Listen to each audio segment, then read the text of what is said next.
I love it. All right, so why are we here today? I just want to tell you a little bit. Meraki Realty Group, who we are. We are a real estate brokerage here in Omaha, and we are started based on what we as founders wish we would have had when we started our real estate careers. We wish we would have had, thank you, I appreciate that. That's what I needed to hear. We wish we would have had people who were great mentors and had time to teach us what we needed to know. We wish we had people who would tell us where we should be spending our time and if our time is actually going to be well spent doing these things. And most of you guys know, I see a lot of real estate agents in the room. When you're a real estate agent, there are a million things you could do. And now comes this difficult decision of what should I be spending my time doing? Am I actually getting anything out of the time that I'm spending? Can somebody please tell me where to start? Okay, we wish we would have had all those things, and we built an entire brokerage, an entire system around making sure that people in the real estate industry had all the knowledge and the experiences and the access that they needed to set their career on fire. So when we talk about our mission is to redefine the standards of the real estate industry. That means we as leaders provide a higher level of service to our agents. That means you as agents provide a higher level of service to your clients. Because let's be honest, I don't know if you guys know this. Did you know that real estate agents are one of the least trusted professions in the world? Yeah, I think they still teach that at OABR. But if we are one of the least trusted professions in the world, if we don't redefine the standards, if we don't raise the level at which we operate, we might not be here 5 years from now. The real estate industry might not exist 10 years from now. So this isn't just some cool thing that we get to slap on the wall. This is genuinely what is going to keep us in business for the long term. And that means we 4 times a year give away some of our best secrets to people who are not at our brokerage just because we have to do better as an industry. And if there's anything that we can do to help you guys today, please, please, please, what I want you to do is you guys all got a packet when you came in. If you didn't get a packet, please raise your hand. We'll make sure you get one. But if there's anything that we can do to help push your career forward today, I want you to just write it down on your packet. I want you to ask a question today. I want you to meet somebody who could take your career from here to the moon, because this is what we are here to do today, to redefine the standards of the real estate industry. Now, you'll see these core values. These 7 core values are what Meraki Realty Group is built on, what our entire group brokerage is built on. You'll see them throughout the presentation. You'll hear them in our conversations. You'll see them in the people that you meet. And when you go back out to the Meraki table, when you meet some of these people, when you meet the people, when you walk in the door, you'll see these all over. And this is who we are. Built on open and honest communication, creating a memorable experience so you get donuts when you come here and it's not just an empty, stale room. Putting relationships over transaction, meaning that if we can pour anything into you, even if we never get paid $1 for it, I'm cool with that. Okay, know that you don't owe us anything for being here. I just ask that you go out and continue to become the absolute best that you can be. That you embrace and drive change. As we ask you today, we're going to teach you some new skill sets. We're going to give you some things. We're going to ask you to do some things very differently than you've probably ever done them before. And I'm going to just ask you to embrace some of those, because some of those may be huge unlocks to take you to the next step of your career. That you'll always be growing, that you remember today is the dumbest you'll ever be for the rest of your life. See, I got some giggles when I hear that one. Okay, but today is the dumbest you'll be for the rest of your life if you are committed to always growing. My ask of you is that as you go out there, you lead by example, and that no matter how much you learn, no matter how many houses you sell, no matter how many magazines they put you on, you remember that there's always more for you to learn. That's what we say when we mean, or that's what we mean when we say be humble. And my ask is that for you guys all being here and investing in your skill set, that you take these core values and you try to go live them as best you can in your real estate career. All right. So, really quick, again, Meraki Realty Group is a brokerage. There are no teams at our brokerage. We're built as one big team because we believe that everybody in the real estate industry can help you. That's why we don't have teams. We want everybody on our team to be able to help you. You probably see some of these faces in the room today, but Meraki Realty Group, it is a place built on these core values, built with great people. And if there's ever anything that one of these people can do for you, I bet you they would.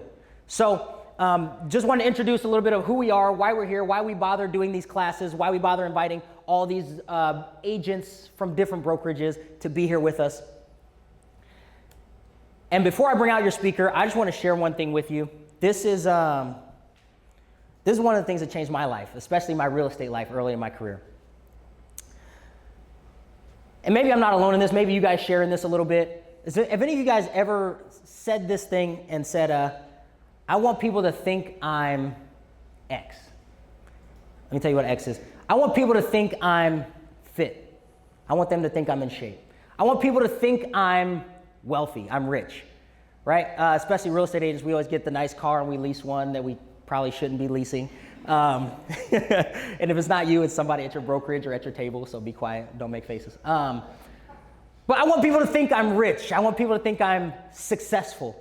Especially me as a young real estate agent, I wanted people to think I was a successful real estate agent so that they would hire me. I wanted them to trust me. And then I had to start asking them this question and understanding this thought process is what really changed my life. And the question is simple. It says, what if you actually were? Instead of trying to figure out all the hacks and I'm telling you, I did the craziest stuff. I mean, we went and priced out, Coach wallets and Louis Vuitton, and I went and filled out the American Express application so I could slap a metal credit card on the table and make people think I was rich. But here's the question, what if you actually were? You wouldn't have to convince anybody of anything. You wouldn't have to convince any of your clients to hire you. What if you actually were a successful real estate agent? I'm gonna slow this down because some of you guys aren't catching it yet. Some of us want to be a successful real estate agent and you can't even tell me where your next deal's coming from. We want people to think that we are a certain way, and my challenge to you today is, what if you actually were? So here's what I'm going to do for you. I'm going to bring out a speaker today. This guy is going to hand for you on a silver platter a skill set that will allow you to print a paycheck for yourself anytime you want. To create opportunities to sell homes so that people don't have to wonder if you're successful. They will know beyond a shadow of a doubt, because of all the houses that you actually sell, that you are a successful real estate agent who can help them with their problems. Okay, so if you're down to learn a skill set like that can help you print a paycheck anytime you want it, please say aye. Okay, if you're down for that, I'm gonna try this one more time. If you're down to learn this skill set, please say aye. I love it. Okay, so what I want for you today, again, I just want to remind you, if you have any questions as we're going through, we have a lot of material for you today. We're going to give you some very practical stuff. We're going to give you some high-level stuff. We're going to give you some exactly what to say and when to say it today. And if you have any questions about any of it, I just want you to make sure you take a second and write it down on your paper somewhere. Write it on the front, write it on the back, write it down somewhere, because we have a full Q&A. You'll get a chance to ask questions from people who are very, very, very high producers and started from absolute zero. Okay, so without further ado, ladies and gentlemen, I want to bring to you a man who has over 10 years of real estate experience. He has sold hundreds of homes. He has built a business from absolute scratch that now does over $15 million worth of sales every single year, year in and year out, like clockwork. Ladies and gentlemen, I present to you your speaker for today, Mr. Jack Harvey. Man. All right. There's a lot of people in here. This is exciting. Guys, I am super pumped, and hopefully I can live up to everything Byron just said about me. It's always fun coming up after an intro. Guys, today I'm going to talk to you guys about open houses, and open houses are something I hold dear to my heart. When Byron was talking about, a little bit of that faking it till you make it, and people wanting people to see you a certain way, I felt all those feelings. All of those things have come up at different points in my career, and especially in the beginning, and then even when I knew what I was doing. Even when I started making a couple of sales, and then I fell flat on my face again, 0 month. And my goal, and our goal at Meraki Realty Group, is to teach you guys how to hop off of the roller coaster of real estate. What if your trajectory could look like this? What if it could even look like this? What if it didn't have to go up and down, up and down, up and down? That is the goal.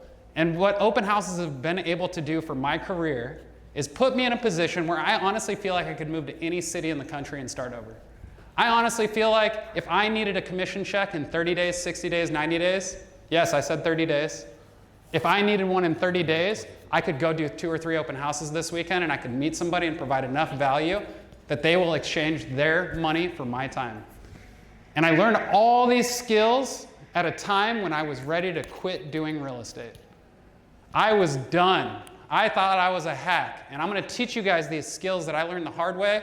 And then I was able to come back, get together with my team, with Eric and Byron, and then fine-tune things. And you guys are going to learn all of that today. So I'm super excited. Today we are going to go over who I am, how the open house has actually changed my life, how to market-proof your business. And guys, I told you guys I could move to any city in the country and these tactics work. These tactics work in commercial real estate. I'm going to teach you guys the scheduling, the prep, and the vibe of the open house. Finally, we're going to talk about some scripts. I'm going to teach you guys the best script in the world. It doesn't just work in open houses, it works with your wife. It works with your husbands. It works with your kids. It does not work on your cat. Next, we're going to talk about when and what to say when you follow up. Now, I promise you, every single sale in the history of mankind was made in the follow-up. Every service industry, every single one of them was a follow-up. First, you have to build trust with somebody where they say, you can do what you said you can do for me. Now I trust you enough to do that thing. Now I'm going to pay you to do that thing. This is a process, guys. We are in the relationship business. So just a little bit about me is that I am a family-first person. I'm a proud husband to a smart wife. I've got 3 kids. They're phenomenal. It makes me emotional just talking about them. But they just started school too, and they're going through some big changes right now at home. I'm super proud of my family. And guys, secondly, I'm a leader at Meraki Realty Group. And I do this every single day. I am still a real estate agent full-time. I do open houses last weekend, the weekend before. I love open houses. I don't mind trading my Sundays for being able to spend time with my kids during the week. That's how I look at it. I've been lucky enough to create enough sales to be considered in the top 5% of realtors in Nebraska since 2018, and I hope that continues for a long time. And I'll tell you guys, I'm not worried about getting referrals because of this open house system I'm going to teach you today. Finally, I'm an award-winning designer. You guys are going to find out a little bit more about my background there, and I actually love designing. There's 2 types of people, I always joke, do really well in real estate. There is people who love people, teachers, people who are relationship experts, waiters, people who cut hair, and they just love people more than they love their actual job. Then they move into real estate and they just do fantastic because they just love people. And then there's a second type of realtor. I fall in that category. People who love houses. I absolutely love houses. I joke with some clients, I say, hey, look, if you weren't happy where you lived, I'd be out of a job. I actually love people creating memories in the place that I get to help guide and direct them to. I think that is one of the coolest things in the world. And that is something that I hold so dear to my heart that I started designing homes and making homes more usable, more friendly, and more attractive for people to live in so they can enjoy their days more. That is a passion project, a hobby project, and I've worked with several builders in town, and I'd love to get into that, but today's about open houses. But just know that's how much I love houses. Now, I'm also a real estate investor. I practice what I preach. I flipped several homes, and I didn't start out with any of these stats behind me. In 2010, I dropped out of college. 2011, I started my graphic design business. I started designing logos, websites. Some of the marketing that you guys see in here I've had my touch on, but a lot of it is Jeremiah. And when I say a lot, I mean 99%. Kid is fantastic, and if you guys see him today, thank him for being in this room. Then I moved into contractor sales. That wasn't by choice. I moved into contractor sales because one of my clients at the time, when I was burned out on graphic design, after having done it all the way through college and immediately after college, asked me what I was going to do next. And I said, I didn't know. And he said, you're naturally good at sales. Why don't you sell some roofs for me, Jack? And I, of course, with a massive fear of heights, said, sure. I will go sell roofs for this guy and sell contracting jobs. And I got to meet people in their dining tables. I got to talk about issues that were happening in their houses. I got to learn what a storm could do to a house and how to fix it. I got to learn what a good builder did and what a bad builder did. I got to learn what preparation looked like on a lot. I didn't even realize that any of this was actually going to help me when I got my real estate license because I never wanted to get one. The contractor said, Jack, we want to flip houses. You have a design background. You're good at sales. It only makes sense if you were a realtor and you bought the houses and sold the houses and then told us what to do inside the houses now that you've met all these people and remodeled all these houses. And I was like, sure. So I didn't even know I was ever going to go into real estate, guys. I joke that real estate found me. I didn't find it. And I got really lucky because I truly believe it's my calling. Now, guys, I became an actual realtor in 2015 after spending a year as an admin because of my fear of not being able to provide value for people. I was scared to jump into real estate. The same guy who jumped on roofs, scared of height, was scared to jump into real estate and then sell people's most precious commodity and screw up. So I decided to become an admin for a top producing realtor in Omaha, who met me at an open house while I was unlicensed. We're not going to talk about that. Now, he said, wow, you're getting your real estate license. You can't actually do what you're doing. Come work for me. I said, perfect. I really don't know what I'm doing. So with that guy, I learned a ton about real estate. But when it came time for me to actually go out and sell, he didn't want to let me go. So I had to jump again. And then I became a realtor. Now, in 2015, guys, I hopped into the business and I had 3 quick sales and I thought I was the man. I was like, really? People are complaining about not finding business? I just did 3 sales. Followed that up with 3 months of nothing. Immediately went whoop, down. Wow, did I pick the right job? I'm an imposter. That's how I felt. I am an imposter. Now, has anybody in this room ever felt like an imposter? Let's just be honest. Let's be really honest with each other. Yes, that is totally fine. Honestly, guys, that means you're doing the right thing. Because if you are uncomfortable in your life, if you are doing something that makes you uncomfortable, that means you're on the right track. And doing something uncomfortable means going somewhere you've never been before, which means you're going to feel like an imposter because you're experiencing things for the first time you've never experienced. Oh. Now, in 2017, Eric and I were hanging out late in the office at night. He was on a real estate team, I was on a real estate team, and we were just going back and forth. Kind of created our own team.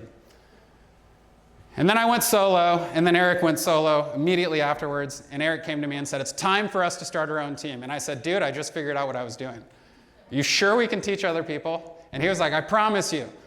Think about the coaching you got. We got to be better than that. Then we met Byron. Byron was phenomenal. Byron handled all the coaching that we weren't able to provide him.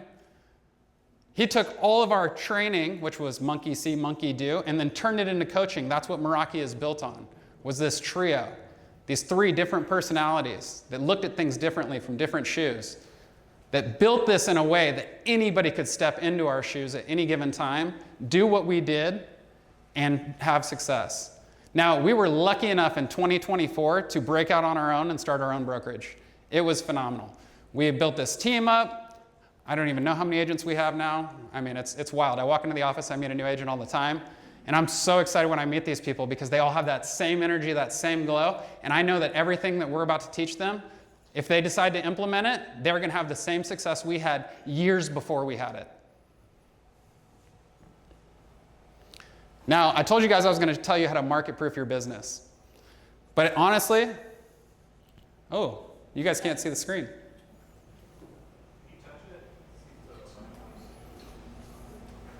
Do what now?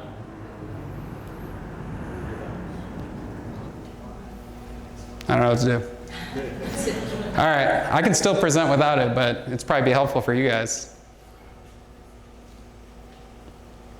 Do you want to come up here and click something? I don't know what I should do.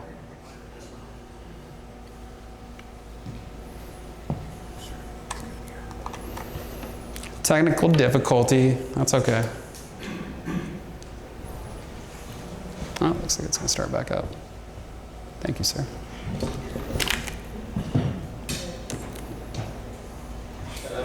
There we go. Awesome. All right, guys. Back to where I was. Got to build that momentum back again. All right. So I promised you guys I was going to show you how to market-proof your business. show you how to build the confidence that I have on stage today that I didn't have 15 years ago. I'm going to show you exactly how to do that, and it starts with the conversations you guys are having with yourselves. Byron touched on this earlier. What if you were?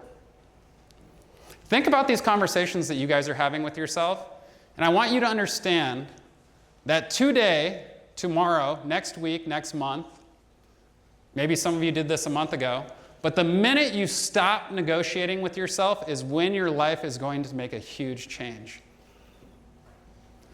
So, is it okay if I make a big ask of everybody in this room? Is that okay? Yes or yes? Yes? Okay, perfect. Take a second here. Close your eyes. Imagine you're 80 or 90 years old. Your life has passed by. Now think back to where you are today. Exactly in this moment, in this class. Think about how this summer went. Would your 80 or 90-year-old self be proud of how you spent your days? Would your 80 or 90-year-old self be proud of the scrolling, the comparing your lives to other people? Would it be proud of the things that you do when nobody is watching? Now, if the answer to that question is yes, that is fantastic. Because there's times when it's yes for me and there's times when it's no for me. Now, you guys can open your eyes now. And what I'm going to tell you right now is I can tell you 100% way that that 80 or 90-year-old person is going to be proud of who you are today. It's if you guys decide to stop negotiating with yourself and you adopt a new attitude. And you can start that new attitude today. Now, I have heard about open houses my entire career that they are a waste of time. Open houses don't sell the house. Anybody ever heard that one? Open houses don't sell. I had a seller coach me about open houses 2 weeks ago and tell me, why do you want to hold an open house at my house? Is it just so you can pick up buyers? I was like, actually, I've sold lots of houses at the open house. Would you like that for you? I didn't know that was possible. A lot of real estate agents don't because they don't try. They don't believe it's possible. They don't have the attitude.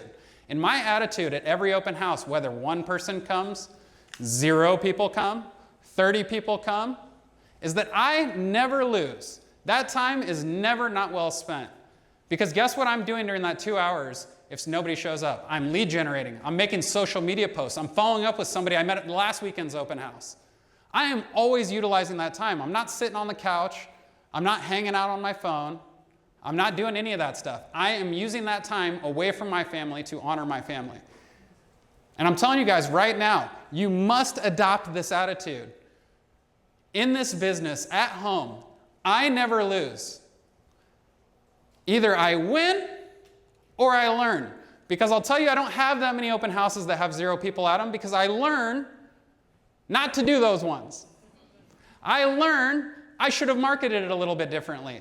I learn there is a better way to market this property, and maybe the open house isn't it. So I am going to do a live social media video because I got this whole house to myself, and I've got a whole captive audience on social media. So there is no such thing as a waste of time in real estate as long as you are doing activities. Now this one is crucial, okay? This one is super important because in real estate and in life, you are going to have those ups and downs. Everything's going to be going beautifully, and something's just going to, I think Mike Tyson says it the best, everybody has a plan until you get punched in the face. Okay? And so it's so crucial that you guys surround yourself with the people, with motivated people, with a circle who's passionate about providing value, even in the face of uncertainty. And honestly, if you don't feel that energy in the rooms that you're in right now, come see us.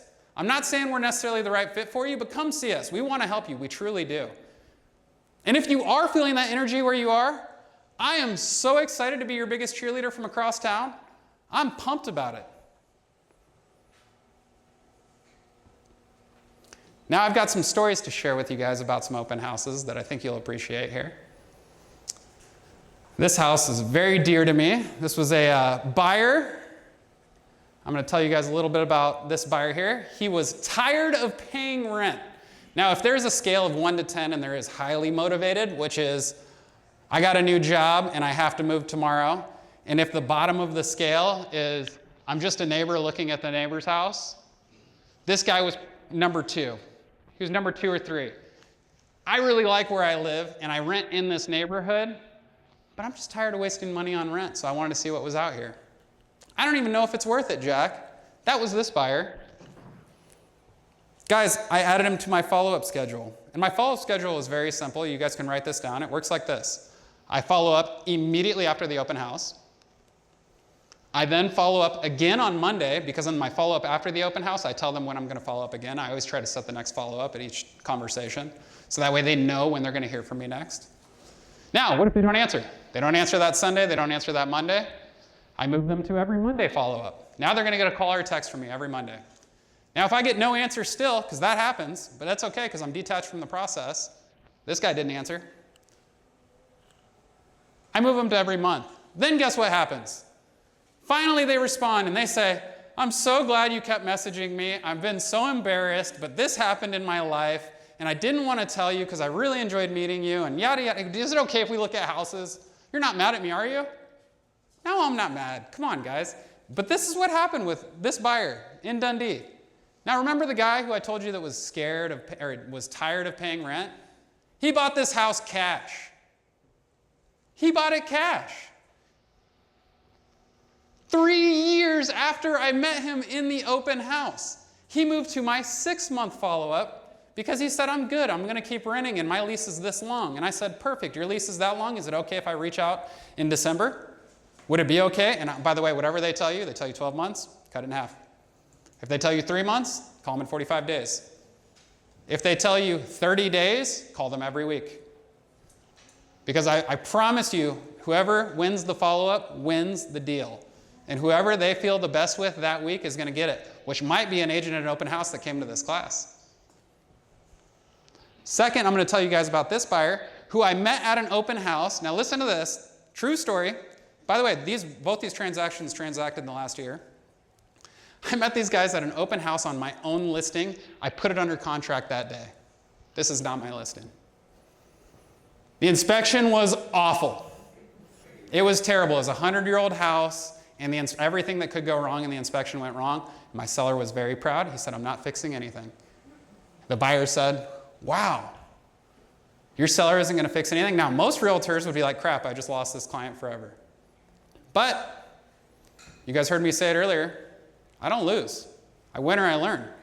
And what I learned was that these people probably needed to look at new construction, because what they told me during that inspection is they don't want to deal with any of these headaches, even if I was able to get them fixed, which I wasn't. But even if I was, they didn't want the headaches. So I said, hey guys, maybe we should consider new construction based on everything that we learned in that last house. And I know you guys want to exit that contract, and that's fine. Lucky for me, after they exited the contract, my seller said, let's fix everything on the list. And I sold that house too. Right? These are things that happen.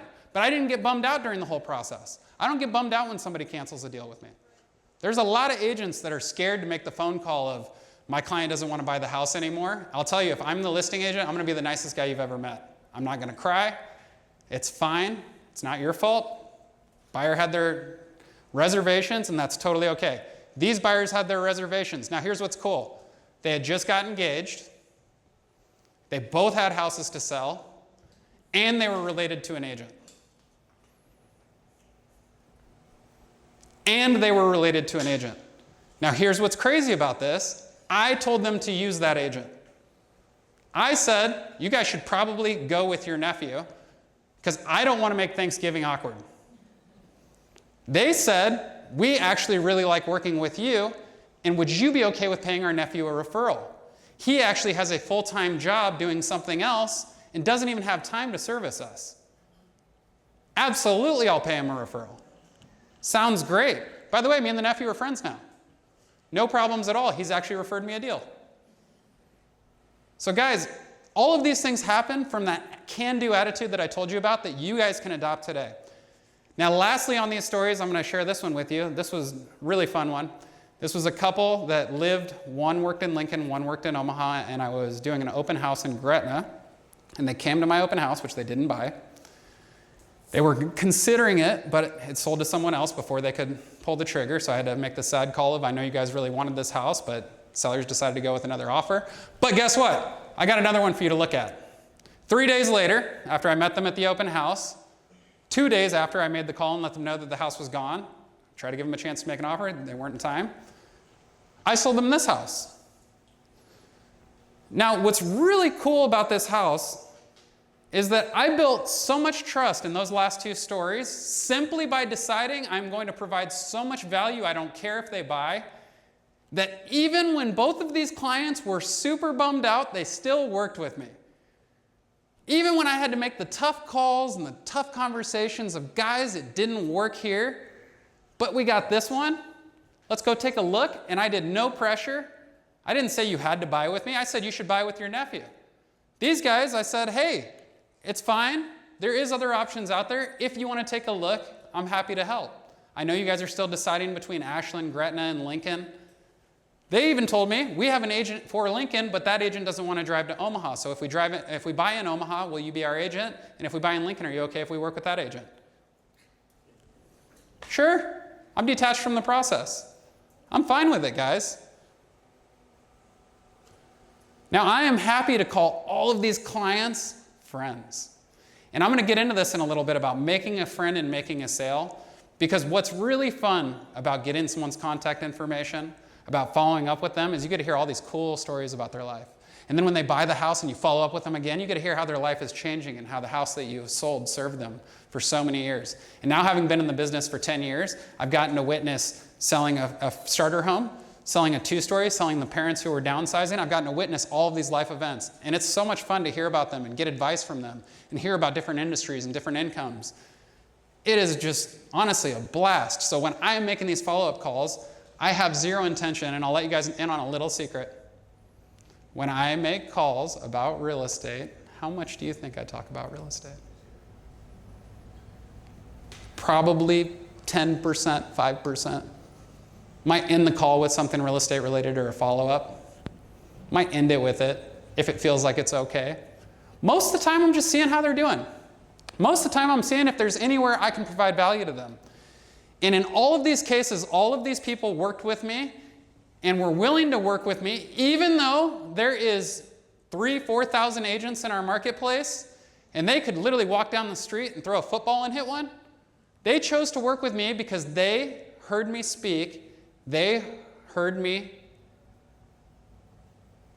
let them know that I am here for you regardless of what you do. More importantly, I listened to them. Now, this is the only script you're ever going to need in real estate, point blank. There is an open house script that I use in there, and you can use that one too. And there's lots of great scripts in real estate. But right now, we're going to get into an activity. And this is the only script you're ever going to need. All of these people were different open house clients. Guys, I probably would say 20 to 30% of all the real estate deals that I've done came directly from the open house, and another 10%-ish, at least maybe 15%, came from referrals from these open house clients. Now, I was just like you guys, and I was scared a lot of times in my career. I didn't know when my next deal was going to come. I was talking to a buyer and showing them houses, and then they stopped wanting to look. Somebody told me they were going to list their house and get it ready, then they listed with another agent. All of these things have happened to me, guys.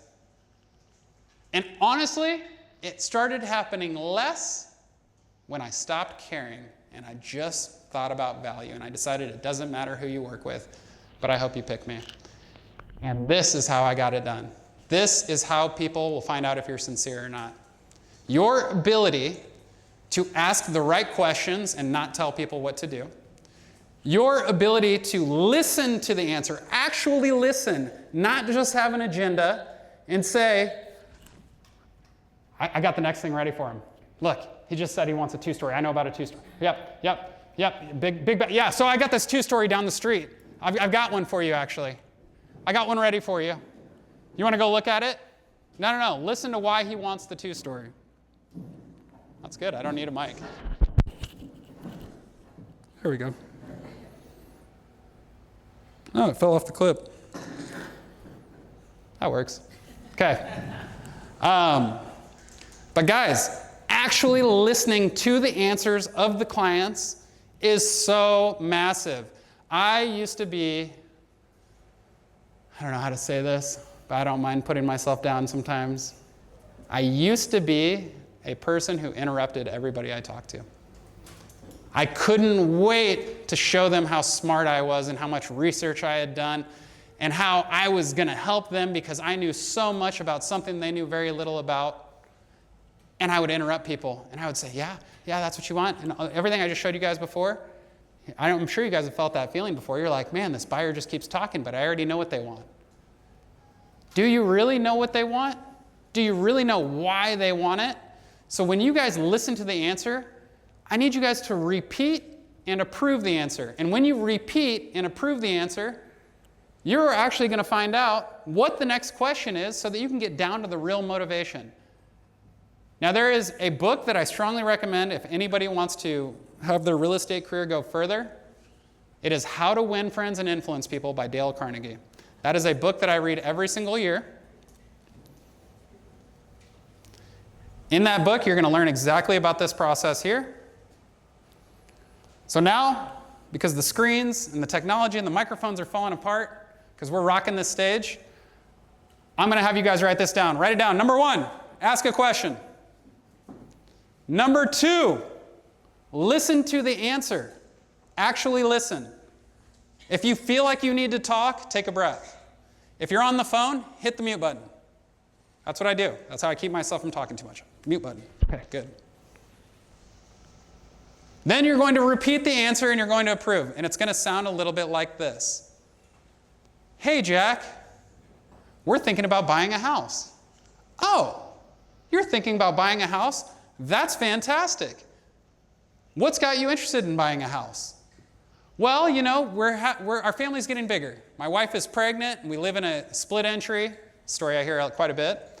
We live in a split entry, and, you know, it's just starting to feel a little bit crammed, and I think we're ready to move into something a little bit bigger. And we've got a baby on the way, and we're just not sure whether we should buy now or whether we should wait until after the baby comes. Oh, so you're not sure if you want to buy now, and you want to wait and you want to see if it would make more sense to wait until after the baby comes. Now tell me, if you waited until the baby came, then would you still be uncomfortable in the house, and for how long? Guys, I can go like this for hours. The conversation will change 10 different times, and I stay in that regimen. And I'll tell you guys a really quick little story, but I got invited to go meet somebody who didn't want to buy a house. The mom wanted the daughter to move. I don't really know why. She wouldn't tell me. But she said, you got to meet my daughter. She has to buy a house. So I met the daughter. I met the husband. We had like a little wine and got together and met each other. And for 2 hours, I did this process that you guys are about to practice. And I said not one thing about my real estate career. I said not one thing about how many houses I've sold, which is awesome because if you haven't sold any in a while, it's not going to hit you. If you've never sold one, this still works. If you've sold a ton, but people are tired of hearing about it, works even better. Now, at the end of this conversation, the daughter, I had to go, thanked me, her husband thanked me, and she looked at her mom and said, Mom, I told you we're not ready to buy a house. But if we ever buy one, it's going to be with that guy right there. Because I've never met somebody who knows so much about real estate. I only asked questions. The entire 2 hours, I said nothing about real estate. They were just going on and on and on. I just kept asking questions. And she said, I've never met somebody who knows more about real estate. And what she was really saying is, I've never felt so heard. What she was really saying is, now I understand where I need to be in this process and whether my motivation is enough to buy or sell. Because guys, you cannot change people's minds. It's never happened in the history of ever. You can't change somebody who doesn't want to buy a house to get them to buy a house. I got kids that come to me and they want their parents to move into something with less stairs. Parents don't want to do it. The parents aren't going to do it unless they're ready. Okay? Mom wants the kid to move. Not going to do it unless they're ready. So I want you to understand, you will find out whether you are wasting your time, which I personally never think it's a waste of time because you're always learning. But you'll find out everything you need to know about a client by practicing those 4 things. So I'm going to ask you guys to get together. Find somebody with your same birth month, not sitting at your table. Okay? I'm going to give you guys a minute to do that. Go ahead and find somebody, and then I'm going to present you guys with a question.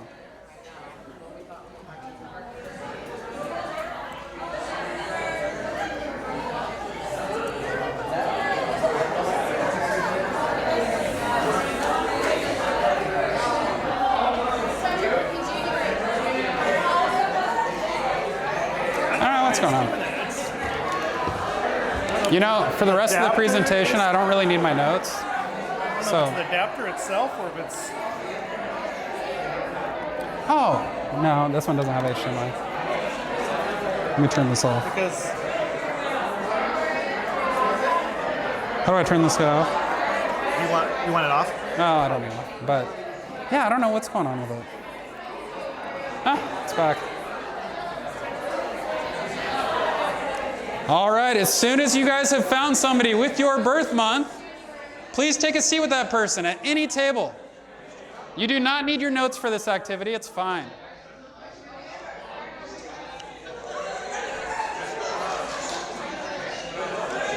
All right, let's take a seat. Now, if you have not found somebody with your birth month, just make friends with somebody and sit down. It's fine. It's fine.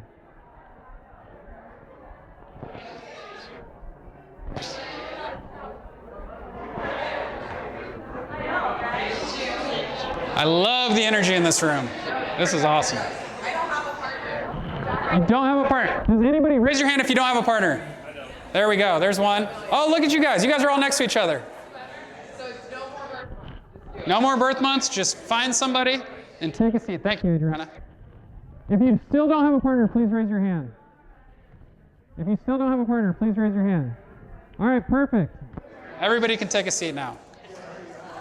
All right, all right. Now, guys, all of these different stories that I've shared with you all happen through the question asking process, right? So what you guys are going to do is you guys are going to first ask the question to your person, and then you're going to stay in the 4-step process. And then after that, I'm going to tell you guys to switch, and then I'm going to change the topic. And I'm going to ask you guys a series of questions afterwards. And you guys are going to see how powerful this is, and maybe even make a friend today. Okay. Person number 1, whoever is born earlier in the month, you are person number 1. And if you're not sure because you guys got partnered up at the end, just pick somebody. Pick the shorter person. How's that? Okay. Now you are going to ask the person, where is your favorite place to visit? Where do you like to go on vacation? It can be that question. It can be, where in Omaha do you like to go? It has to be a location. Where is your favorite place to visit? All right. Ready? And go.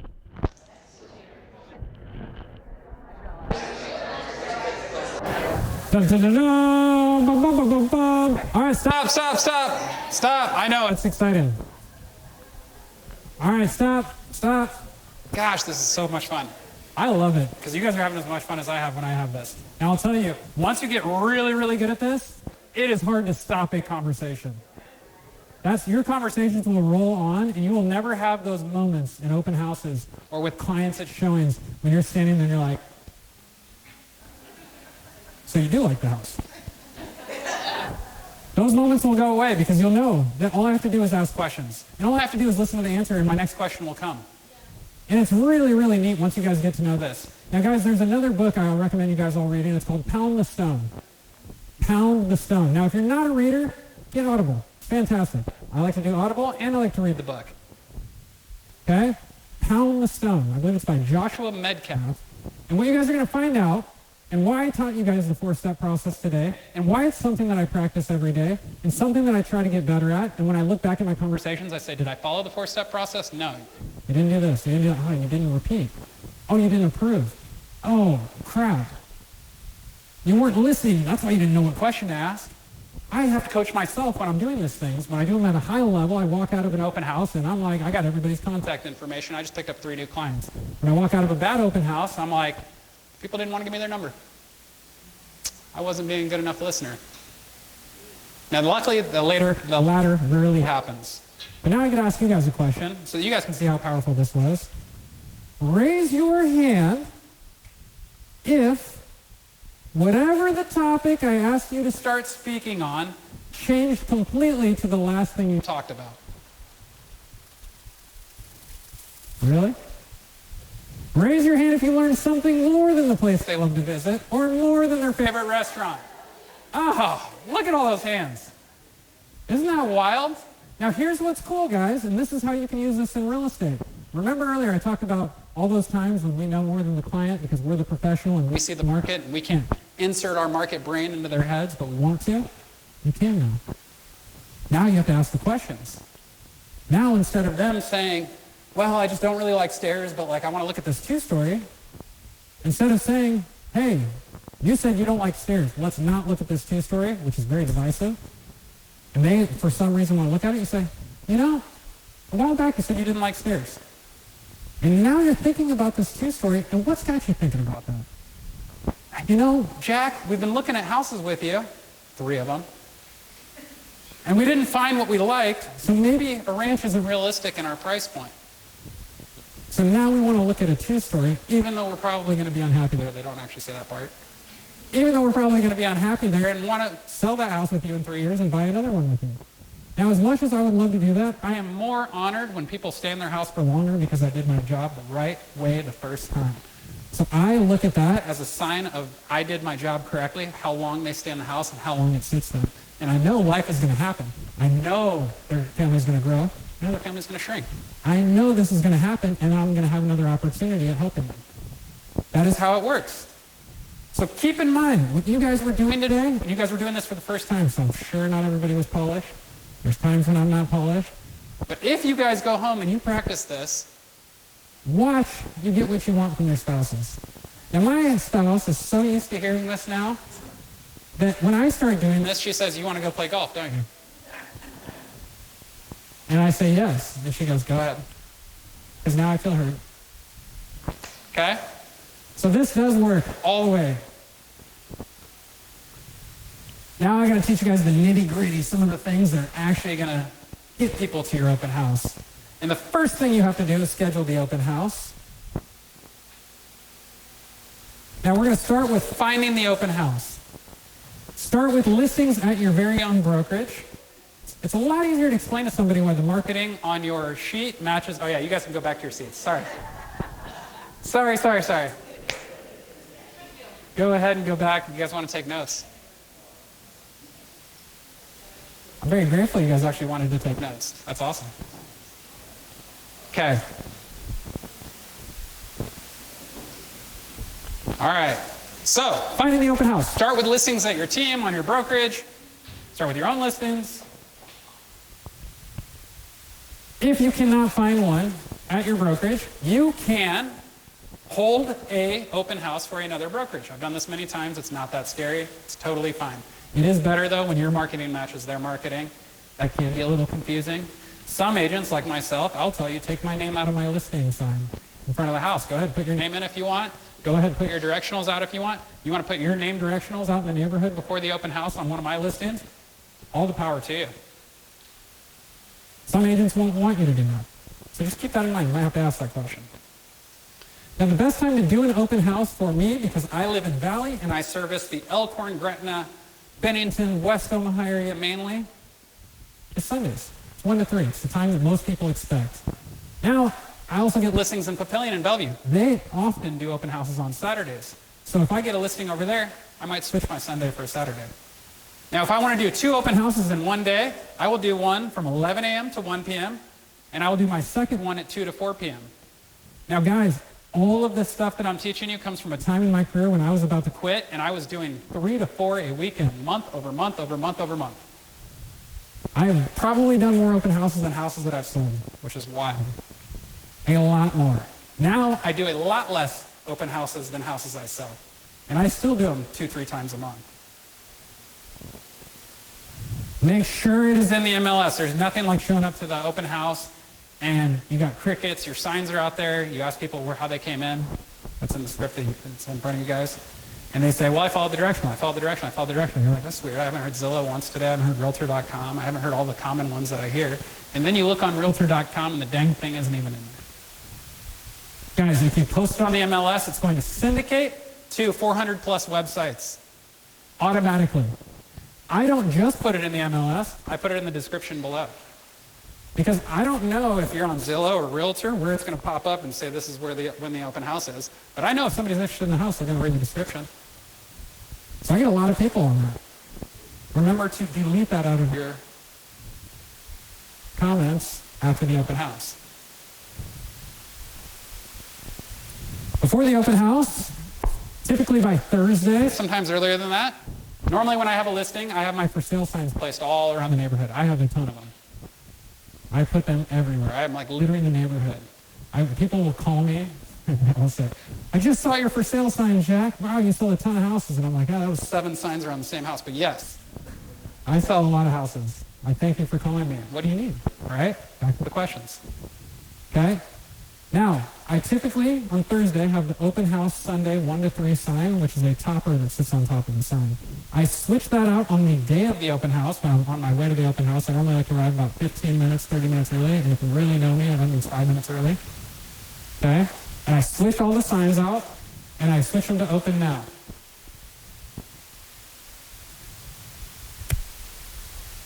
Open now is incredible, guys. This was actually a suggestion that came from Byron Thompson, who spoke up here earlier. I've learned a lot in my real estate career from Byron, the guy that I recruited into the industry that ended up being my own coach. Open now was his idea.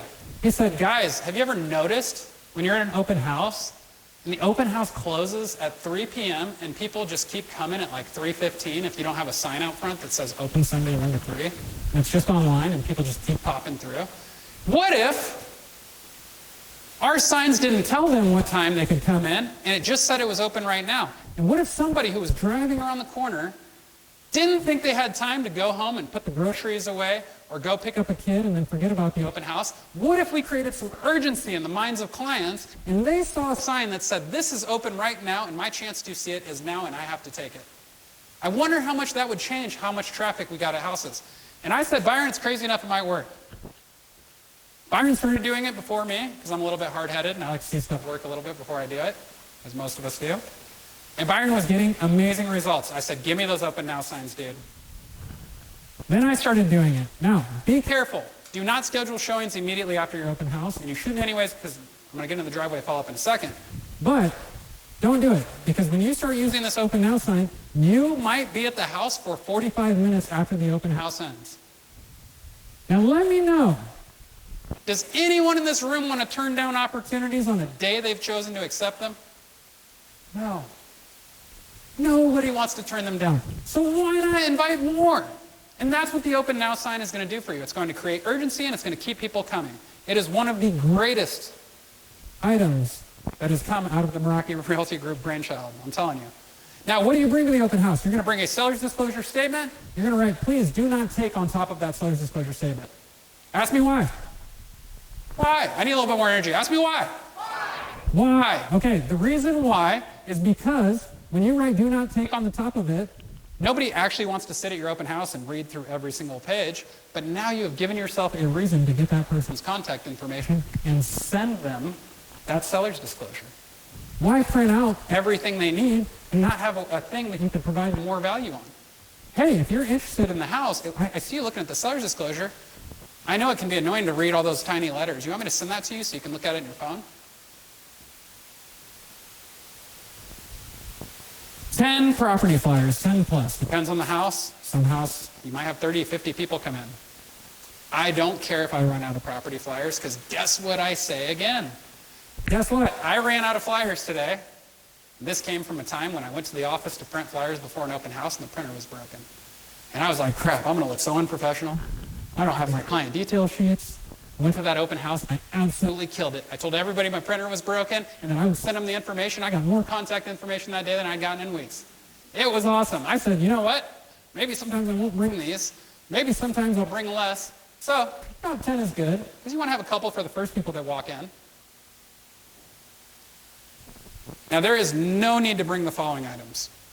And I have had people, agents, team leaders, all sorts of different people tell me all things about sign-in sheets, business cards. Why don't I bring business cards? Because if you want my contact information, which you might get on one of those 10 sheets before they run out, but if you want my contact information, what better way for me to give it to you than for me to send it to you and now control when I get to follow up with you? That is why we don't do business cards. How many people in this room have handed out a business card and didn't get a phone call? Raise your hand. Oh, there's like a lot of liars in this room. All right, I'm going to ask one more time. How many people have handed out a business card and did not get a call directly from that business card handout? It is every single person in this room who has ever had a business card. I promise you, I did it. My wife used to go into coffee shops and pin them on the wall. She used to hand them out. Lenders had stacks on their desks. Nothing. Crickets. That's not how it works. You might get lucky and find one person who calls you. Very, very rarely. Now, I'm going to tell you what does work way more times. Way more consistently. And it sounds like this. Hey, do you have a business card? Yeah. Actually, I don't carry any business cards with me because I like to get a digital card so that you can access my contact information. Because if you had a business card, you'd put it in your drawer, you'd lose it forever. And that's not fair to you. What's your phone number? I'll send it to you right now. Oh, okay. Now, guys, the most direct way to get somebody's contact information is simply to ask for their phone number, and I'm going to get into that in a second. But there is no need to bring the builder. There is no need to bring the lender. Please do not let the seller sit in your open house. I've had all of these things happen. And you guys are like, well, I can get them pre-approved at the open house, and now they're going to feel comfortable buying the house at the open house because I brought the lender. Wrong. Now, instead of you building a relationship with somebody and them using whatever lender you recommend, you and this person are now ganged up on this person, and they have to decide whether they're being sold to or not. So do not bring anybody. Just bring your good attitude. Finally, create a vibe. And actually, 2 weeks ago, I had an open house, and they said this is the best open house that we've been to yet. And I was like, I hadn't even really talked to them yet, so I knew it really had nothing to do with me. I was like, why? That's awesome. Why do you think it's the best open house you guys have been to today? Because you got music playing, man. This is like a party in here. This is awesome. Like, I just want to hang out and listen to the music. And I was like, that's cool. I don't feel awkward when I'm in here. When I'm in open houses and it's quiet, this is what the client said to me 2 weeks ago. When I'm in open houses and it's quiet, I feel like I should leave. I was like, yeah, it's probably why department stores play music. That's why they try to make you less antsy in an elevator. So think about that, guys. Use music to your advantage. Now, if you don't have a Bluetooth speaker, most smart TVs will let you go to YouTube and play a station. But I always bring a little Bluetooth speaker with me. And I use Pandora, or I use Spotify. Currently, I'm using Pandora more than Spotify. And I play 2 stations. You guys might have this in your packet or might want to write this down. But if I'm in a modern house, new construction house, I will typically play Hotel Bossa Nova, which is kind of like an upbeat hotel sound, right? Now, if I'm in most houses that are not new construction or super modern, we are in Nebraska, and a lot of people like country. And I play country instrumentals. I used to play regular country, but man, some of those lyrics pop up when you're having a good conversation. It gets a little awkward. So, I strongly recommend country instrumentals. Finally, I set the lighting. I love ambient lighting. I turn on lighting on the range, lighting here. I close all the toilets. I do all the preparation stuff, right? I open up all the blinds. Even if there's an ugly view out a window, I still open the blind and let the natural view in, or the natural light in. Why do I not block that view? Because you're not even going to want to walk into a room that feels dark and cramped. And guess what? If you're actually interested in buying this house, that view ain't going anywhere. So, I always open up all the windows, I turn on all the lights, and I make it as bright and airy as possible, and I try to make it as comfortable as possible, and I invite people to stay as long as they want. Here's how you're going to attract clients. When they walk in, you're going to be warm, welcoming. Hey, welcome to my open house. You're going to ask them engaging questions. You're going to listen more than you speak with the 4-step process. Listen. If you're talking and their eyes go somewhere else, you've talked too much. You've asked too many questions. If they stay locked with you, you're fine for a second. You're probably on the edge. Give them a chance to walk around the house. Do not be a monkey on their back. I actually tell them, I don't want to be a monkey on your back, so I'm done asking you questions. Come on in. Take a look around. I'll be in the kitchen. I'll be in the living room. And if you have any questions, just come back and see me. Stay as long as you want. Then, in my phone, I have my phone in my pocket. I turn the music up a little bit. They're like, okay.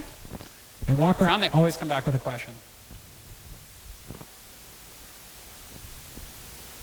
Avoid hovering in pressure. Now, if there's nobody in your open house and they've been in the basement for 20 minutes and you want to go have a conversation with them, go downstairs and have a conversation with them and ask them what they're looking at. Ask them what their interest level is. Ask them if they can see themselves living in the house. Ask the buying signal questions. And finally, detach yourself from the outcome. Not every single person that walks in your open house is going to buy the house that day. There's a lot of realtors who can verify that because they don't do open houses anymore. There's a lot of realtors who can verify that there's a ton of opportunities at open houses, but that they had to stop being so hovering, so helicopter over the clients in order to get them to trust them. So that being said, do not hover and detach yourself completely from the outcome. And the easiest way to detach yourself from the outcome is the attitude I talked about earlier, which is that I either win or I learn. And I'm either going to win, which to me is getting their contact information and following up with them and having an opportunity to help them, or I'm going to learn, which is, wow, I talk too much again. Ask better questions, right? You're coaching yourself. Now here's the perfect process. Somebody comes into the open house and I give them a quick spiel. Welcome to this address. You're on TV. No. I say, welcome to this 4-bed, 3-bath, 2-car home. The primary bedroom is going to be over there on your right. You guys got to check out the waterfall in the back. You got to check out the fireplace. They just put in a backsplash. Take a look at that. And then I say, I don't want to be a monkey on your back. So go ahead and walk around. Now I will ask them a couple of questions. One, how many open houses have you been to? This is a temperature question. That is my favorite question in an open house beyond every other question. How many open houses have you been to? Because if that answer is less than 3, they're more willing to want to talk to me. If that answer is 5, 8, if the husband is going like this, that is my signal. Back up, go. And they're like shocked that I'm like the only realtor that let them in and wasn't the gatekeeper.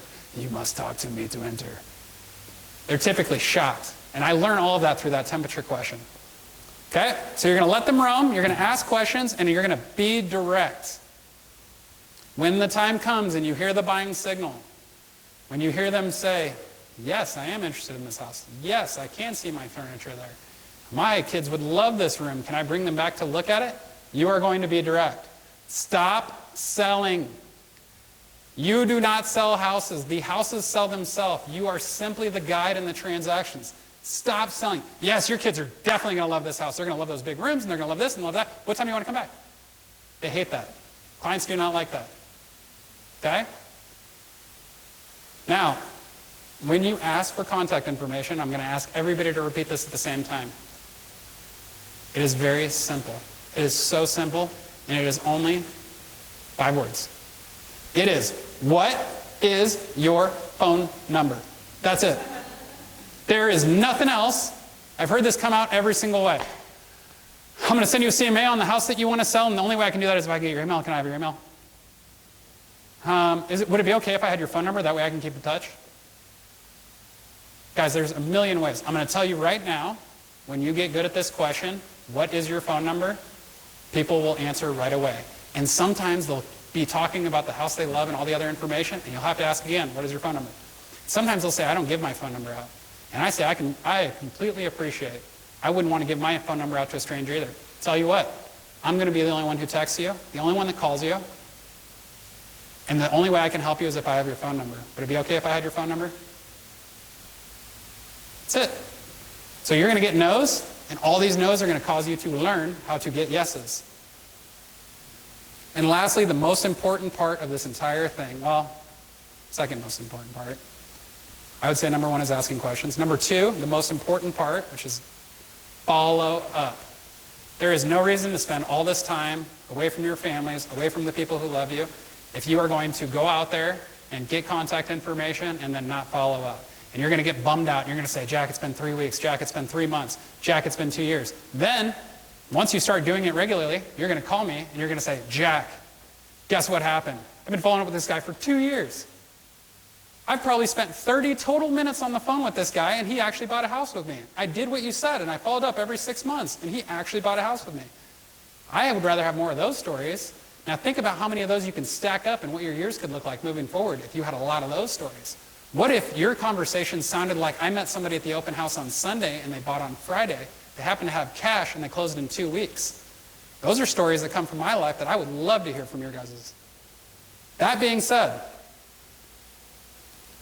I'm going to tell you guys about one particular open house that absolutely was incredible recently for me.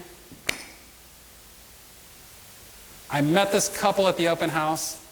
They were super sweet, and they were probably, once again, on that 1-2 scale of no motivation to buy. And I kept following up with them. I didn't have like a feeling or anything. I just followed my system. My system said follow up. And they buy or they don't buy, and that's totally fine. So I just kept following up, just seeing how their life was doing. And honestly, I think about a year had passed and I almost gave up. I was like, man, these people are really, really not interested. I hope I'm not annoying them. That's how I felt in my head. And I followed up again, and they were finally ready.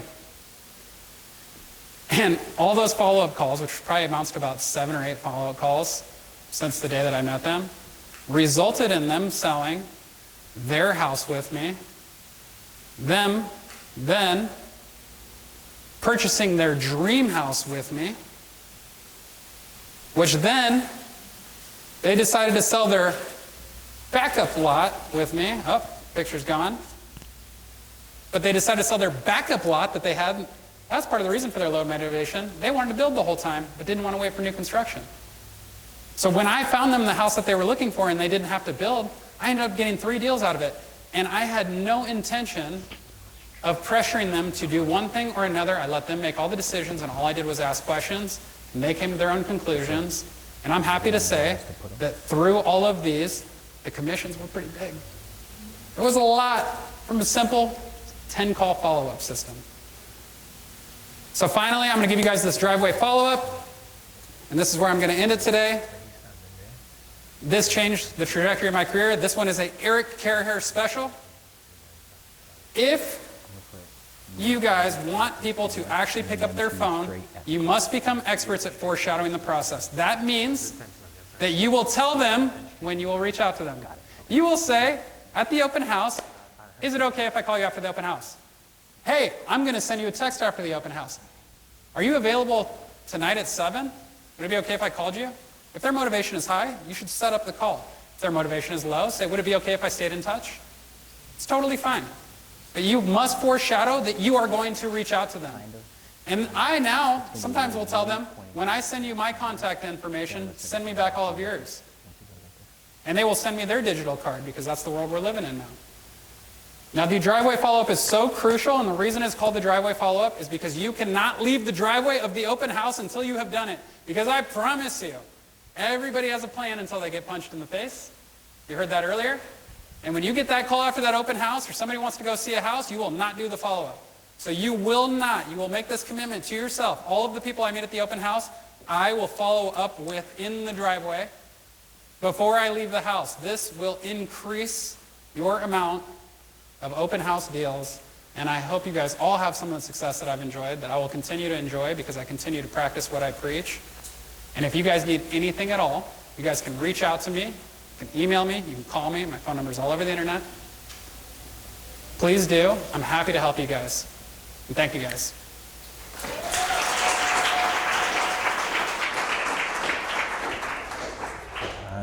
You have to jump a slide. Ladies and gentlemen, can we get one more round of applause for your speaker, Jack Harvey, today?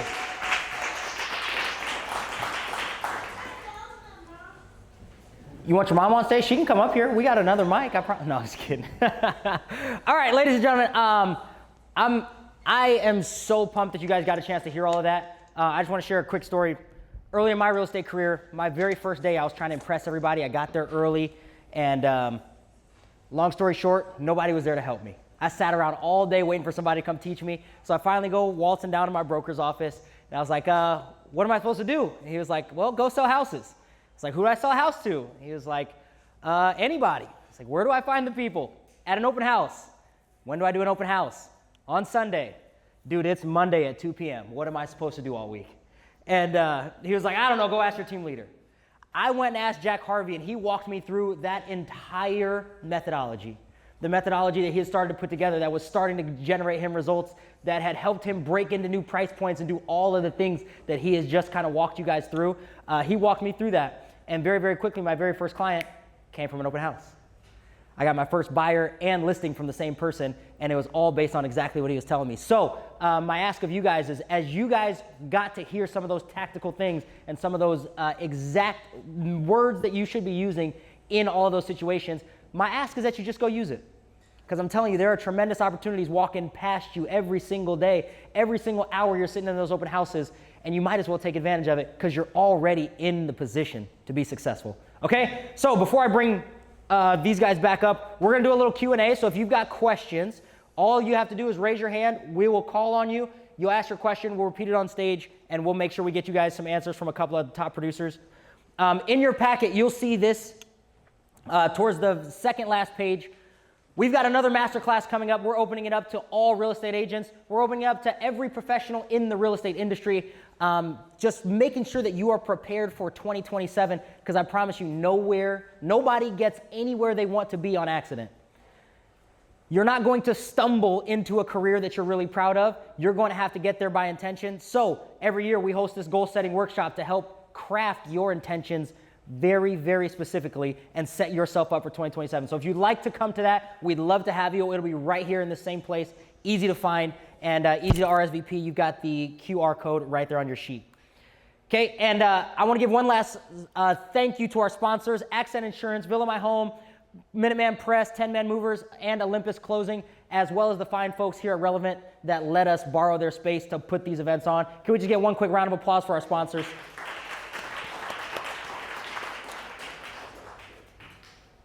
Okay, and on the very back page of your packet, you've got a survey. My ask is that you just take 2 minutes, just fill that out, start filling that out. If I get these guys, we can go ahead and get these chairs set up. I'm gonna bring back a couple of very high producing real estate agents. Obviously, your speaker, Jack Harvey, is going to be up here to answer questions. And I'm also going to bring up our other business partner, Mr. Eric Caraher. Now, many of you guys, if you were here at the new construction masterclass, you got to meet Eric already. Eric is one of the top luxury agents in the city of Omaha. And he got there through a lot of what you just learned in this class, through open houses and putting himself in the situations where he could meet the clients who'd be buying the $1 million house. He could meet the builders who had the $1 million ideas. So you're gonna get to learn from both these guys. So if you have a question about absolutely anything, it can be anything in the world of open houses, we would love to answer it. And I just wanna invite those two guys up to the stage here. If you guys could just take a second, help me welcome Jack Harvey and Eric Caraher. That's fun, I love it.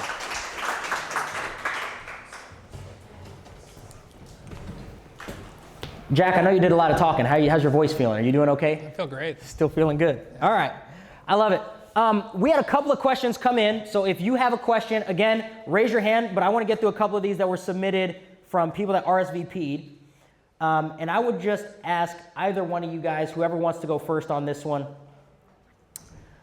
The question that we got sent in was, how do you actually get clients to work with you after you get the phone number? Do you send them houses? Do you do something else? What does it take to actually get somebody to work with you, not just fill out the form? Well, first, Jack touched on it. That driveway follow-up really sets you apart from everybody else. Most of the time, if they're giving their phone number out, they're not expecting anybody to call right away. So I let them know, like, I'm going to reach out to you right after the open house, and I do. I ask if they've seen any other houses, if there's anything else, did they miss any open houses that they wanted to hit. And I give them the opportunity to work with me almost immediately and say I've got the rest of my afternoon available. The other piece is, again, that follow-up, by making sure that they know that I'm always available and that I actually take what they said seriously and remembering the things that they told me at the open house, asking the right questions. When you find out what the real motivation is, because Jack touched on it as well, nobody moves because the rates are low. Nobody moves because the rates are high. People move because someone died, someone was born, someone's getting married, someone's getting divorced, mom needs to move in, whatever the situation is. And when you find out what that is, that's what gets people to actually make the next step, make the move. And when you're the person that understands that and makes that the main focus instead of how many bedrooms and bathrooms and what colors they like, if you make it about mom will work, this situation will work for mom, or hey, this could be the baby's room. If you start making it about what they need rather than what the house has, it makes it a more personal experience and they stick around. Love it. Yeah, I mean, you hit the nail on the head there. And something that I learned from you, Eric, was setting up showings immediately after the open house with people you met at the open house. That was something I didn't even know was possible through all the open houses I had done. And Eric told me he did it all the time. And I said, I'm going to try that at one of my next open houses. Goes back to that embracing change. And I said, I'm going to try that at one of my next open houses. And it worked. I said, I'd looked at comps for one of my listings, and I knew there was a vacant listing down the street, and it honestly matched more of what they were looking for than my listing, sadly. And I said, what if we set up a showing on a house that fits your criteria today? Would you guys be available at, say, 4 o'clock? Yeah, we'd love to see that. And then I got to go to that house And I got to experience what Eric had experienced, which was selling a house the same day as the open house, not even the open house that you sold. So when I talk about the possibilities of things happening, like, it's incredible, and it absolutely comes down to the follow-up. I'm gonna throw one more thing in there. If somebody asks a lot of questions and they spend a lot of time with you, and there's people coming in and out of the open house, you know those people that just grab onto you and they have 400 questions right, in the middle of the open house. I'll tell them, hey, you know what? I want to make sure that I answer all your questions. I want to give you enough time, but I want to make sure everybody else that's coming in also gets my attention. Why don't you guys come back around 3:15? I'll get everybody out of the house. Then you and I can talk one-on-one. Let me shoot you my information so you have it. I don't, like Jack and I do things a little bit differently. That's my, what's your phone number? Is I say, I'll shoot you my information so you have it. And then I ask them, is it 402? And immediately I start, if you ask somebody it's 402 and it's not, I promise you they will give you the number So because they want to tell you that they used to live in Denver or they used to live in San Diego or whatever. They, I'm not from Omaha. I just moved here. And so they'll tell you the right number. They want to correct you. So I always ask that question and try to bring them back at the end so I can spend more time with them. And I'll set up, sometimes I'll call the client and say, hey, I need another hour and a half. And I'll set up one for 3:15, I'll set up one for 3:30, I'll set up one for 3:45, and when they show up, I'm gonna say, hey, I've got somebody else coming back at 3:30 that wanted a little bit more time as well. So, I've got about 15 minutes, let me answer all the questions that you have, and it really creates that sense of urgency. I love it. And before we open up the room, we did have one other submission. For both of you guys have been able to expand your price points through these open houses and these kinds of things. And I know there are some people who are listening or will listen later, and maybe they're thinking about they'd like to sell homes in a higher price range than they currently do. Can you just talk about, is there any difference between the luxury price point? Is there any difference between the conversation? What is the change like as you're beginning to change your price points through open houses? Okay. First and foremost, if you want to change your price point, open houses is the #1 place to do. Because where else can you say, I would like to sell $1 million house and then go sit in $1 million house and then have people show up and say, hi, I would like to buy $1 million house. It's the only place you can do that. So if you want, and actually, that was a conversation Jack and I had early in this whole life that we've created. And he said, I want to start selling these $1 million houses and I can't get out of the price range I'm in. And I said, go do $1 million open house. And next thing you know, Jack's selling $1 million houses. Yeah. But to answer the question, no, there's no difference. There's a lot more to show in $1 million house. There's a lot more space. There's, sometimes there's more interest, sometimes there's not. But at the end of the day, it's all about asking them what they need, why they're making the move, what brings you out today. Did you just start, or are you, 2 years into this? What made you decide that today is the day I need to go to an open house and move? And usually that question starts bringing out all sorts of different things. So the answer is no. They're the exact same, whether they're a $250,000 house or a $2.5 million house. Usually the $2.5 million house that just has more cool stuff. Absolutely. I love it. Okay. Well said. Okay, I want to take a second to open it up. Are there any questions that you guys would love to get a chance to have these gentlemen answer for you? Questions around open houses? One in the back. Go ahead. Looks like Dylan back there. For your follow-ups, like after you do the driveway follow-up, or any other follow-ups, if they're not picking up the phone, what does that text and or call actually look like? I love it. So in case you didn't hear it, he was asking, what does the follow-up actually look like if they maybe don't answer right after the open house or you don't hear from them right away? I'll let you guys take it away. So first, you'll be surprised how many people will answer that phone call. Because they got a text from you immediately, right? They got your information, they sent their information back. I always ask for that as well, like Jack does. I always say, well, make sure you send me your information back so I can spell it correctly. And sometimes people will call you up and be like, well, my name's John Smith. And I'm like, well, yeah, but is it an H or no H? And they're like, oh, yeah. So they'll send me their information. But every now and then you're not going to have somebody that actually answers. And so I usually wait. I don't immediately send a text message right away. I'll leave a message saying, hey, it's Eric here. I met you earlier at the open house. If you guys have any interest in that particular property or you ran into anything else today that you want to take a look at, please reach out to me and let me know. I'm available anytime. And then Monday is also my follow-up. So anybody I met at the open house on Sunday that I didn't connect with on Sunday, I will connect with on Monday. And it also depends on their level of urgency. If somebody is like, hey, we have to find a house this weekend, we're in town, we leave tomorrow, and they didn't answer their phone, I'm gonna keep calling them. So it just depends on the sense of urgency, but I don't find that out until I ask all the right questions prior to.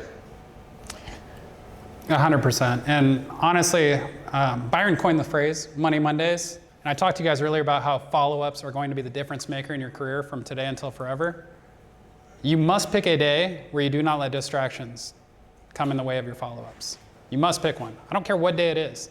People ask me all the time, what should I wear at my open house? Honestly, whatever you feel the most confident in. You should look professional, but if you don't feel comfortable in a suit, don't wear one, because you're not going to come off the way that you want to come off. So when is the best time to follow up? The time that you will actually follow up. And how often do you need to follow up? Earlier I spoke on this. I said, I do it every Monday, depending on motivation. Once I find out their motivation or how long they have, if they have a lease in place, then I might switch that to monthly, or I might switch it to 6 months. How do I keep track of it? Google Calendar. I put everything in Google Calendar. Immediately after I get off the phone call with anyone, you can ask anyone in this room who's ever scheduled a meeting with me, they get a calendar invite immediately. I live off of my calendar. My wife is annoyed by it, but all my follow-ups are in my calendar. All of my meetings are in my calendar. Everything is in there. And so to touch on Eric's point, it's crucial that you guys foreshadow what they're about to receive. Because if they're not expecting to be followed up with in this manner, if they're not expecting for you to reach out to them after the open house, they might be surprised. But if you say, hey, I'm going to reach out to you right now so you have my contact information, is it okay if I follow up with you today? Is it okay if I follow up with you on Monday? Then people are expecting it. Now they've agreed to it. Now they feel bad if they don't answer. Think about that. So I'll just leave you with that. I love it. I love it. Other questions? Go ahead. So related to that, like you just talked to them at the open, and then it might be 15 minutes later, an hour later, you're in the driveway, you're gonna call them, what are you gonna say? Exactly. Ooh, I love this. Okay, if you didn't catch that question, it is, you might have just met them 6 minutes ago at the end of this open house, and now you're gonna call them in the driveway. Like, what are you gonna say that you didn't say 6 seconds ago? Okay, I'm gonna let you guys have fun with this one. This is great. Okay, so if I met them 6 seconds ago, they're the last person on the call first. Should have Because I'm going to try to give a little bit more of a wiggle room in between the time that they walked out the door. Like if they literally are the ones that locked the door behind, they're the last one I'm going to call. But the first thing I ask is, did you guys see anything else today that, struck your interest? And usually what I get out of that is, no, yours is the only open house we went to. Or I'll find out like, no, actually the house that you were in was our #1 choice. Or actually, yeah, down the street, there was one that we went through, or, there's 100 different answers. But that gives me an opportunity. Let's say they went to another open house and they said, well, yeah, we looked at 4 today and there's one that's over in, the prairies that we were obsessed with. Okay, do you guys want to go take another look at that?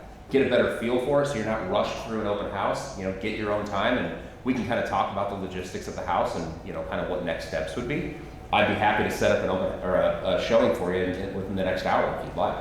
And a lot of times I get, just like he was saying, I get those clients that will go and look at the second house, the third house, even if it's not the house that I was in. They'll look at the second house, third house that Sunday and make a decision Sunday night. I've picked up clients at 2 o'clock, sold them a house by 5 o'clock, and was under contract by midnight. It's hard to go after you sometimes. Those are true stories, guys. 100% true stories. And the reality is that a lot of this is going to come down to feel. And when I talk to you guys about consistency, that new attitude that you're going to carry on moving forward, you're going to feel when the right times are. And there is no perfect time. There is no perfect time. And I'm going to go back to that. It's only when you do it. People will never, ever call you if you don't reach out to them first. Just know that. You must reach out to them. If you have ever been a guy and wanted to go on a date with a girl, you had to reach out to them and ask them to go on a date with you. Or unless you're one of the lucky 1 in a billion that they asked you, you had to ask. And guys, I relate a lot of what happens at open houses and relationships to like dating, and it's that same feel that you're gonna get, right? And so you're gonna feel and know when. But back to that question, if I have foreshadowed the experience to this person at the end of the open house, which is, like Eric said, I'm gonna reach back out to you in an hour if that's okay. I already know the answer to that question because I already foreshadowed it and I set that time up with them. So you guys are protecting yourself with these Google Calendar invites that tell you when to reach out to this person. And then you're one of the only people that does what they say they're going to do. So it's really easy when their nephew, who has told them that I can't show you houses for the 5th time in a row because I'm at my job, it's really easy for them to see how much value you're going to provide based on you coming through on everything that you said you would do. Okay, and I know, oh, he's right on time, perfect. And I know follow-up is a challenging topic for a lot of real estate agents. So can I teach you guys a really quick framework that will change the way you see follow-up forever? Okay, I promise you've never heard this before unless you worked at Meraki. All right, so follow-up, every follow-up conversation, whether it's 6 seconds, whether it's 6 years. Here's the 3 things you need to do in every follow-up call. Check this out. You might want to write this down. I'm telling you, this will blow your mind. You ready? The first thing that you have to do is a recap of everything that's happened since the last time you've seen him. So if it's only been 6 seconds, Eric just gave you the perfect question. Have you seen anything since the last time I've seen you? If that was 6 seconds ago or 6 years, I want a recap of everything that's happened since the last time I've seen you. Then I want to foreshadow what might be coming next. And foreshadowing what might be coming next is, hey, we're gonna go on a showing next week. Hey, keep a lookout for these kinds of houses. Hey, there's this other neighborhood, take a look at that. Keep that in the back of your mind, okay? A foreshadow of what's coming next. And then last but not least is an action step. I'm gonna call you in a month. I'm gonna call you in a week. I'm gonna call you tomorrow. Let's get together on Monday. Let's go see this house at 3 o'clock. Okay, you do those 3 things. Every single follow-up phone call at least now has some kind of cadence. And it doesn't matter if it's been 6 minutes or 6 years, you can have a great follow-up conversation with everybody, a recap, a foreshadow, and an action step. Byron, can I ask you something? Yeah, sure. Is it, I'll just ask it out loud here. Does that recap conversation need to be about real estate? Yeah, that's the key, and that's why this is a broad follow-up. It has to be about absolutely anything in the world, including their kids, including their new job, including their parents, including what season of Game of Thrones you're on. Whatever the recap is, it could be absolutely anything because it allows you to connect. And you guys saw our core values, relationships over transactions. So most of the time, it's not going to be about real estate because they're not doing real estate until they're ready to move. So yeah, great question. Okay, before we get out of here, I promised you guys we were doing some raffles and some giveaways. We've got a couple of raffle winners. I just want to announce those before we get out of here.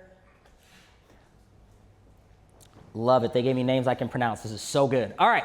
So our winner for Minuteman Press 5 free signs is Miss Adriana Gould. Round of applause, Adriana Gould.